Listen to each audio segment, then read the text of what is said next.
Landscape photography एक ideal choice नहीं होता है बिगिनर फोटोग्राफर्स के लिए या उन फोटोग्राफर्स के लिए जो अपने फोटोग्राफी का जर्नी स्टार्ट कर रहे हैं, because it takes a lot of patience and a turn of failure attempts to master the composition and to get the perfect shot. तो उसी के लिए मैं एक कंप्रिहेंसिव वीडियो के साथ आ गया हूँ, a guide to landscape photography. अगर आप मुझे नहीं जानते हैं तो I am Amit Padhi, a landscape and astro landscape photographer based out from Sambalpur of Odisha. अगर आप मेरे चैनल पे पहली बार आ रहे हैं तो मैं आपसे रिक्वेस्ट करूँगा कि आप मेरे चैनल को सब्सक्राइब कर दीजिए और बेल पे हिट कर दीजिए, क्योंकि मैं मोस्ट ऑफ द टाइम इसी चैनल के थ्रू से एजुकेटिव, इंफॉर्मेटिव और टेक्निकल बेसिस ऑफ फोटोग्राफी पे बहुत सारे वीडियोस बनाता हूँ। इनफैक्ट मैं फोटोग्राफी के प्रैक्टिकल सेशंस भी करता हूँ regarding streets, landscape photography and other genres of photography. So without wasting any much time, let's get started.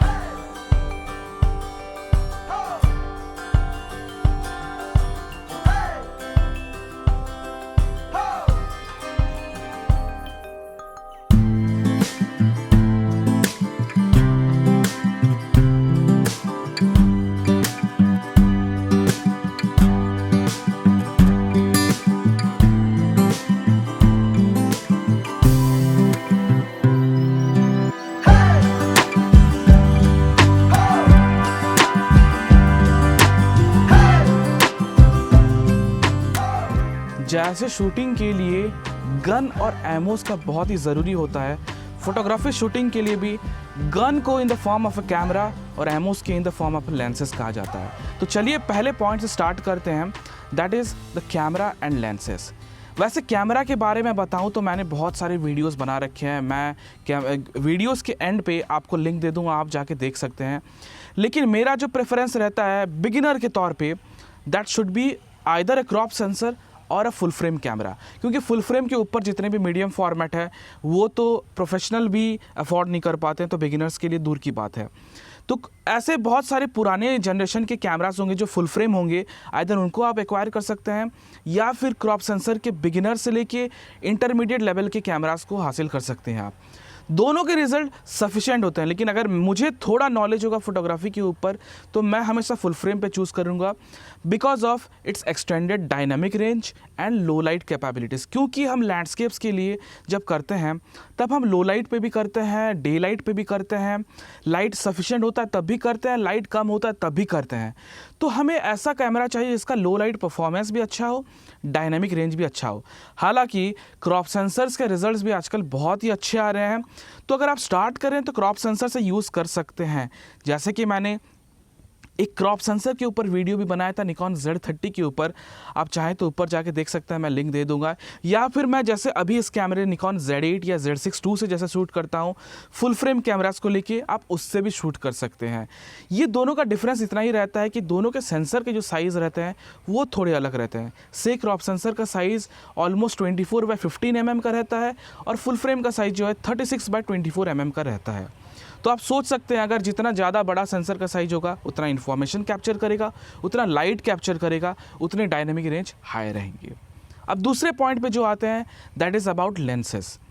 मैं लेंसेज को 3 कैटेगरी पे डिवाइड करता हूँ, एक अल्ट्रा वाइड पे, एक मीडियम टेलीफोटो और एक लॉन्ग रेंज टेलीफोटो।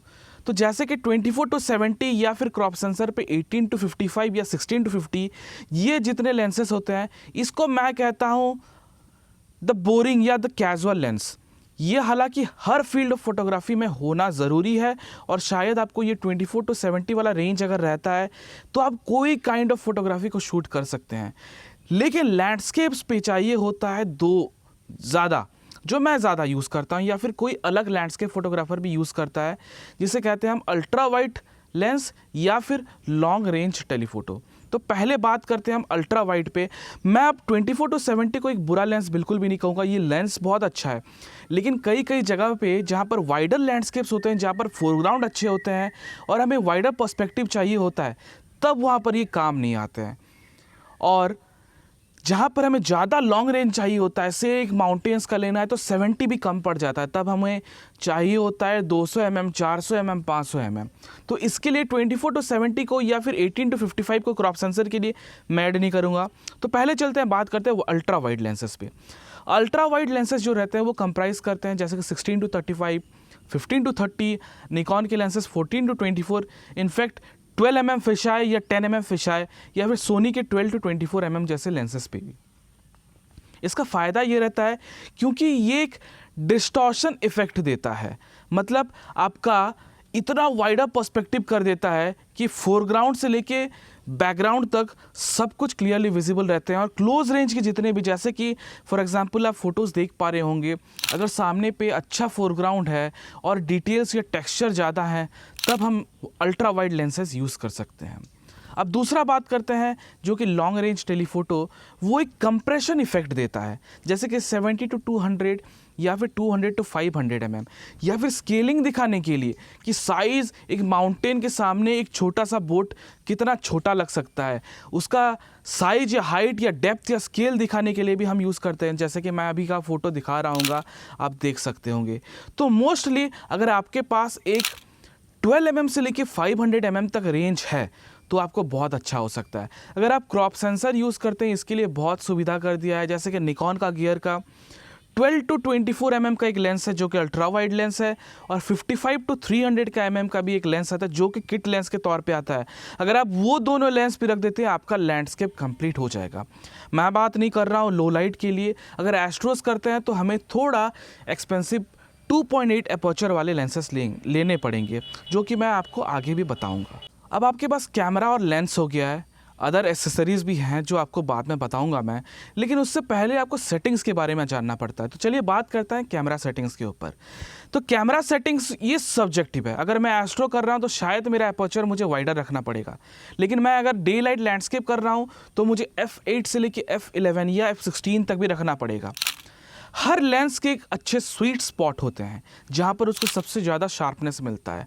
अगर f8 के ऊपर हम जाते हैं तो हमारा डेप्थ बढ़ जाएगा, मतलब स्टार्टिंग से लेके लास्ट तक हमें शार्प फोटोज़ मिलेंगे। अगर f8 से नीचे जाते हैं से f5.6, f4 या f2.8 तो हमारा डेप्थ ऑफ फील्ड जो शैलो रहेगा, मतलब एक पर्टिकुलर एरिया पे फोकस रहेगा वो बेसिकली हम जब लो लाइट होता है तभी यूज़ करते हैं, लेकिन लैंडस्केप्स पे हम f8, f11, f16 भी करते हैं यूज़। लेकिन उससे ज़्यादा इंपॉर्टेंट है सेटिंग्स, आपको तो मिल ही जाएगा, आप कहीं से भी निकाल के ले सकते हो। अगर आप ऑटो में भी उठाते हो या फिर अपर्चर प्रायोरिटी f8 फिक्स करके उठाते हो तो आपको सेटिंग्स कुछ ना कुछ तो मिल जाएगा।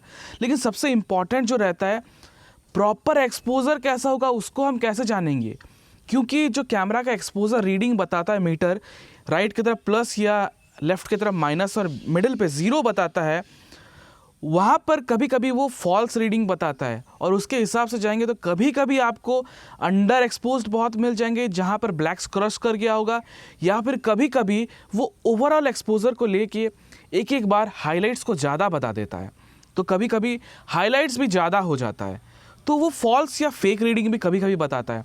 इसलिए मैं हमेशा आपको बताऊँगा सजेस्ट करने के लिए कि आपको हमेशा हिस्टोग्राम यूज़ करना है। हर कैमरा के अंदर इनबिल्ट हिस्टोग्राम रहता है, शायद एंट्री लेवल के कैमरास पे ना हो, लेकिन आप अगर मिड सेगमेंट से हायर सेगमेंट तक जाएंगे तो आपको हिस्टोग्राम हमेशा मिलेंगे। अब हिस्टोग्राम का फोटोज़ मैं आपको दे दूंगा। अगर लेफ़्ट की तरफ जाता है तो शैडोज़ की तरफ जाता है, राइट की तरफ जाता है तो हाइलाइट्स की तरफ जाता है, तो आपको हमेशा इन्फॉर्मेशन मिडिल पे ही रखना है, ना ज़्यादा लेफ़्ट ना ज़्यादा राइट, मिडिल पे इन्फॉर्मेशन रहेगा तो इसका मतलब आपका फ़ोटो प्रॉपरली एक्सपोज है। अब बात करते हैं जो हार्ट ऑफ द सेटिंग्स होता है, exposure triangle, shutter speed, aperture, ISO। वैसे तो इन तीनों के बारे में मैंने डेडिकेटेड वीडियो बना रखा है, ऊपर लिंक दूंगा, आप जाके देख सकते हैं, लेकिन आपको सिंपल शब्दों में बता दूं तो एपर्चर जैसे कि डेप्थ कंट्रोल करता है, शटर स्पीड मोशन और लाइट को कंट्रोल करता है, ISO जो है वो एक digitalised version of overall exposure है। अगर ISO को हम बढ़ाते हैं तो एक्सपोजर बढ़ेगा, कम आते हैं तो एक्सपोजर कमेगा, लेकिन उसका भी एक मुश्किल वाला चीज़ ये रहता है कि ISO को हम बढ़ाते हैं तो वो डिजिटलाइज होके बढ़ता है तो नॉइज़ भी हमें देता है, तो हमें ISO को जो है हमेशा बेस ISO पे ही रखना है। से हर कैमरा का 100 ISO होता है, Z8 का या मेरे पुराने निकॉन D810 का ISO बेस ISO 64 रहता था, तो हमेशा मैं 64 पे ही यूज़ करता हूँ। तो हमेशा हम ट्राई करेंगे कि ISO को हमेशा 64 पे या फिर 100 पे रखेंगे जो बेस ISO रहता है। अब एपर्चर मैंने आपको बताया, अगर आप प्रॉपर लैंडस्केप कर रहे हैं तो आपको f8 से f16 तक रखना पड़ता है, लेकिन मैं नहीं कहूँगा आपको F16 यूज़ कीजिए, क्योंकि कभी कभी F16 पे डिफ्रैक्शन देता है। अब डिफ्रैक्शन आपको गूगल पे सर्च करेंगे तो आपको मिल जाएगा, लेकिन डिफ्रैक्शन का आपको शॉर्ट एंड सिंपल भाषा में बताऊं तो जितना एपर्चर छोटा हो जाएगा, जो लाइट का इन्फॉर्मेशन है वो स्कैटर्ड होके गिरेगा, तो पर्टिकुलरली एक पॉइंट पे नहीं गिरेगा। तो सोचिए, इन्फॉर्मेशन अगर प्रॉपर नहीं मिलता है तो शार्पनेस में लॉस होगा ही। तो मैं इसलिए कोशिश करता हूँ कि F8 से F13 मैक्स तक रखने के लिए किसी किसी सिचुएशन में मैं F16 पे जाता हूँ, लेकिन मेरा यही मानना रहेगा कि आप F8 से F13 तक रखते हैं तब आपको ओवरऑल एक अच्छा शार्पनेस वाला फ़ोटो मिलेगा। शार्पनेस मतलब एक अच्छा डेप्थ मिलेगा जहाँ पर फोकस एरिया परफेक्ट होगा। अब बात करते हैं शटर स्पीड। शटर स्पीड के अंदर आप दो चीज़ का बात कर सकते हैं, एक हैंडहेल्ड और दूसरा है स्टेडी ट्राइपॉड यूज़ करके। सिंपल भाषा में बताऊं, अगर आप हैंडहेल्ड कर रहे हैं तो आपका फोकल लेंथ जितना भी होता है, से अगर मैं 15 mm यूज़ कर रहा हूँ तो आपको 1/15 ऑफ ए सेकेंड रखेंगे तो आपको स्टेबल फ़ोटो मिलेगा। से अगर मैं 70 mm फोकल लेंथ यूज़ कर रहा हूँ तो एटलीस्ट मुझे 1/70 ऑफ ए सेकेंड अपना रखना पड़ेगा, ताकि हैंडहेल्ड पे मैं ईजिली एक शार्प फ़ोटो ले सकूँ या फिर विदाउट शेक वाला फ़ोटोज़ ले सकूँ। इसलिए हम लैंडस्केप फोटोग्राफर्स क्या करते हैं, एक ट्राइपॉड स्टडी वाला रखते हैं, ताकि अगर शटर स्पीड का हमें ज़रूरत पड़ा ज़्यादा, से अगर F8 रखता हूँ और ISO में 64 रखता हूँ, उसके बाद भी मुझे 2 स्टॉप अंडर दिखाता है मेरा हिस्टोग्राम, तो मैं एक ट्राइपॉड पे रख के अपना एक्सपोजर को और खोल सकता हूँ।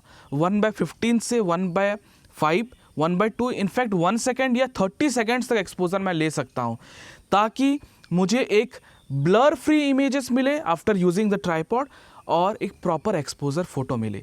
तो ये है एक्सपोजर ट्रायंगल का खासियत। अगर आप तीनों को अच्छी तरह से समझ लेते हैं तो आपको एक प्रॉपर एक्सपोजर वाला फ़ोटो क्लिक करने के लिए बहुत ही ज़्यादा हेल्पफुल रहेगा। अब ट्राइपॉड तो हमने कवर कर लिया, उसके साथ एक एडिशनल इक्विपमेंट रहता है, लेकिन उससे पहले मैं आपको बता दूं शटर डिले के बारे में। अक्सर क्या होता है, हम ट्राइपॉड पे रखने के बाद भी जब शटर क्लिक करते हैं और हमारा एक्सपोजर से 5 सेकंड है या 10 सेकंड से, तो कभी कभी कैमरा में शेक हो जाता है अगर हम DSLR यूज़ कर रहे हैं तो, क्योंकि उस पर मिरर रहता है, मिरर से शटर रहता है, तो मैकेनिकल शटर जब अप डाउन होता है तभी शेक होता है। तो उसके लिए आइदर हम शटर डिले यूज़ करते हैं या फिर टाइमर यूज़ करते हैं, से 2 सेकेंड 5 सेकेंड्स का एक टाइमर रहता है, या फिर मैं यूज़ करता था पहले shutter release cable. Shutter release cable ये एक्सटर्नली एक केबल रहता है जो कैमरा के साथ कनेक्ट होता है, ताकि हम विदाउट टचिंग द कैमरा या फिर शटर को बाहर से इजीली उसको शटर को प्रेस करके फ़ोटो ले सकते हैं। या फिर आजकल स्मार्टफोन्स में कई ऐसे भी ऐप्स आ गए हैं, आप स्मार्टफोन पे टच करके भी अपना फ़ोटोज़ ले सकते हैं। या फिर सबसे अच्छा तरीका यही रहता है कि अगर आप नए जनरेशन में कैमरा ले रहे हैं, जैसे कि अभी मैं यूज़ कर रहा हूँ, इसमें इलेक्ट्रॉनिक शटर है, मैकेनिकल शटर इसमें है नहीं, निकॉन Z8, तो मैं कोई भी चीज़ यूज़ नहीं करता हूँ, ना शटर डिले यूज़ करता हूँ, ना टाइमर यूज़ करता हूँ, ना शटर रिलीज़ केबल यूज़ करता हूँ, ना इंट्रावेलोमीटर यूज़ करता हूँ, ना ही स्मार्टफोन यूज़ करता हूँ। इससे क्या होता है, मैं एक फ़ोटो ईजीली ले सकता हूँ, इलेक्ट्रॉनिकली वो शटर लेता है और शेक का चांसेस बहुत कम रहते हैं, अनलेस मैं ट्राइपॉड को हिला दूँ। अगर ट्राइपॉड हिल जाता है तभी प्रॉब्लम हो सकता है। अब जो नेक्स्ट पॉइंट है उसके बारे में बात करते हैं, वो है फोकस के बारे में। लैंडस्केप फोटोग्राफी में फोकस का बहुत ही ज़्यादा इंपॉर्टेंस रहता है। फोकस एक्चुअली करना कहाँ पर है, कभी कभी कई लोग कहते हैं कि अल्ट्रा वाइड पे आप इन्फिनिटी पे भी फोकस कर दो तो सारे चीज़ फोकस आ जाते हैं। मैं भी पहले यही मानता था और सारे शॉट्स मैंने वैसे इन्फिनिटी पे ले लेके ही फोकस के रखे हैं। लेकिन कभी कभी ऐसा सिचुएशन आता है जब अल्ट्रा वाइड यूज़ करते हैं और फोरग्राउंड पे काफ़ी अच्छे टेक्सचर होते हैं, तब हम रिलाई नहीं कर सकते इन्फिनिटी पे की, क्योंकि इन्फिनिटी पे अगर फोकस करते हैं तो एक पॉइंट के बाद सब कुछ फोकस हो जाता है, तो फोरग्राउंड वाला जो चीज़ रहता है वो डीफोकस पे रहता है। तब मैं एक कॉन्सेप्ट यूज़ करता हूँ हाइपर फोकल डिस्टेंस का। हाइपर फोकल डिस्टेंस बेसिकली करता क्या है, एक पॉइंट के बाद और एक लास्ट पॉइंट से पहले एक बीच में एक जगह लेता है जहाँ पर उसको फोकस करता है। उसके लिए सबसे इम्पॉर्टेंट चीज़ रहता है हायर अपर्चर पे शूट करना, से F16 पे। तो F16 पे अगर फोकस करते हैं और उस फोकस एरिया पे हम लोग रखते हैं जहाँ से फोरग्राउंड से लेके बैकग्राउंड तक शार्प रहेगा, तो उस एरिया को हाइपर फोकल डिस्टेंस कहा जाता है। वैसे हाइपर फोकल डिस्टेंस के लिए कैलकुलेटर बहुत सारे हैं, ऐप्स कई सारे हैं, जैसे कि फोटोपिल्स में भी ऐप है, या फिर गूगल इमेजेस पे आपको चार्ट भी मिल सकता है। तो आपको ईजी हो जाएगा कहाँ पर फोकस करना है। वो बेसिकली बता देता है कि कैमरा के पोजीशन से कहाँ से आपको फोकस करने से आपको एक सेटिस्फैक्टरी शार्प फोटोज़ मिलेगा। लेकिन मेरे एक्सपीरियंस से मैंने बहुत बार जब हाइपर फोकल यूज़ किया है तो दो प्रॉब्लम अराइजेस हुए हैं। एक तो पहला f16 पे यूज़ होता है तो डिफ्रैक्शन स्टार्ट होता है, तो शार्पनेस में थोड़ा कमी रहता है, क्योंकि हम लैंडस्केप फोटोग्राफर हैं और हमें पिक्सल पीप करना बहुत आदत है, तो हमें शार्प फोटोज़ चाहिए होता है। तो उसके लिए मैंने हाइपर फोकल डिस्टेंस का यूज़ करना बंद कर दिया है। और दूसरा ये है, हाइपर फोकल डिस्टेंस 24 mm से वाइडर लेंसेज पे ही काम करता है। अगर 24 से ऊपर 28, 35, 50 mm पे यूज़ करते हैं तो होगा यूज़, लेकिन बहुत ही ज़्यादा मुश्किल हो जाता है। आइदर फोरग्राउंड या फिर बैकग्राउंड पे आप फोकस नहीं कर पाएंगे, क्योंकि कंप्रेशन इफ़ेक्ट्स का स्टार्ट होना शुरू हो जाता है। तो उससे अच्छा है, मैं आजकल यूज़ कर रहा हूँ multiple photos at multiple focal plane पे लेने के लिए। तो एक फोरग्राउंड पे, एक मिड ग्राउंड पे, एक बैकग्राउंड पे फ़ोटोज़ लेके फ़ोटोशॉप पे मैं ब्लेंड करता हूँ और मुझे एक ओवरऑल शार्प या फोकस्ड इमेज मिलता है। अब 70 to 200 अगर यूज़ करते हैं या 200 to 500 यूज़ करते हैं, क्योंकि इसमें कंप्रेशन इफेक्ट होता है और हाइपर फोकल डिस्टेंस और शार्पनेस हम यूज़ नहीं कर पाते हैं, मतलब हर चीज़ शार्पनेस होना मुश्किल होता है। तो कोशिश करेंगे कि मेन सब्जेक्ट पे ही फोकस करें, तभी हम लोग का फ़ोटोज़ अच्छा आ सकता है। अब बात करते हैं सबसे मेन इंपॉर्टेंट टॉपिक होता है जिसमें लैंडस्केप फोटोग्राफी में, वो है लाइट एंड कंपोजिशंस। अब लाइट के बारे में बात करें तो लाइट ही सब कुछ मेन चीज़ होता है एक लैंडस्केप फोटोग्राफी में या किसी भी फोटोग्राफी जॉनरा में। अगर लैंडस्केप कर रहे हैं हम, तो सनराइज़ के बाद या बिफोर सनसेट का जो टाइम होता है, जिसे गोल्डन आवर कहते हैं, उस समय आपको एक सॉफ्ट ग्लोई गोल्डन इफेक्ट देगा। अगर आप सनसेट के बाद करते हैं या फिर सनराइज़ से पहले करते हैं, तो उसमें आपको बहुत ही अच्छा वार्मथ मिलता है, सैचुरेटेड कलर्स मिलते हैं और ड्रामा भी दिखते हैं। वेदर की बात करें तो एक स्टॉर्म से पहले और एक स्टॉर्म के बाद आपको सबसे अच्छा ड्रामा मिलते हैं और एक अच्छा मूड बना रहता है। और सबसे इम्पॉर्टेंट रहता है, जैसे मैं विंटर्स में शूट करना ज़्यादा पसंद करता हूँ, विंटर्स में फॉग और क्लाउड के कारण एक अच्छा मूड क्रिएट करता है, एक हेज़ी ड्रामा निकल के आता है और एक मिनिमल फ़ोटोज़ भी मिल सकता है। कभी कभी ओवरकास्ट पे भी शॉट लेने का बहुत ही मज़ा लगता है, लेकिन तब फ्लैट होते हैं, सब कुछ कॉन्ट्रास्ट ज़ीरो के बराबर होता है। लेकिन उसी टाइम पे अगर आप लॉन्ग एक्सपोजर फोटोग्राफी करते हैं, जैसे मैं करता हूँ, या फिर ब्लैक एंड वाइट फोटोग्राफी करते हैं, या फिर मेरी तरफ फाइन आर्ट फोटोग्राफी करते हैं, ओवरकास्ट के टाइम पे सबसे सुंदर फोटोज़ आते हैं। अगर आप सीधे सनसेट पे शूट करते हैं तो शायद अच्छा कलर आएगा, लेकिन सनसेट से पहले जब सन थोड़ा रहेगा, अब एक वन डायरेक्शनल होके या फिर राइट एंगल या फिर नॉर्थ के साइड या साउथ के साइड पे भी शूट करते हैं, तो आपको एक एंगुलर डायरेक्शन मिल सकता है जिसमें हाइलाइट्स और शैडो को आप इजीली डिफरेंशिएट कर सकते हैं, तो उसमें एक हाई कॉन्ट्रास्टी इमेज भी मिल सकता है। तो ये था लाइट के बारे में। कंपोजिशंस में ये एक बहुत बड़ा टॉपिक है, एक वीडियो में आपको बता पाना मेरे लिए शायद मुश्किल रहेगा, लेकिन मेरा जो स्टाइल रहता है, जैसे कि मैं लीडिंग लाइंस, एस कर्व और रूल ऑफ थर्ड्स बहुत यूज़ करता हूँ, कभी कभी सिमेट्रिकल पैटर्न्स यूज़ करता हूँ और बैलेंस फ्रेम या रिफ्लेक्शंस बहुत यूज़ करता हूँ। ये जो सारे रूल्स हैं आप एक ही दिन में सीख नहीं सकते, आपको कई साल लग जाएंगे इसको मास्टर करते करते, क्योंकि मैंने आपको पहले ही बताया कि लैंडस्केप फोटोग्राफी बिगिनर्स लोग पहले चूज़ नहीं करते हैं, क्योंकि इसको मास्टर करने के लिए बहुत ज़्यादा टाइम लग जाता है।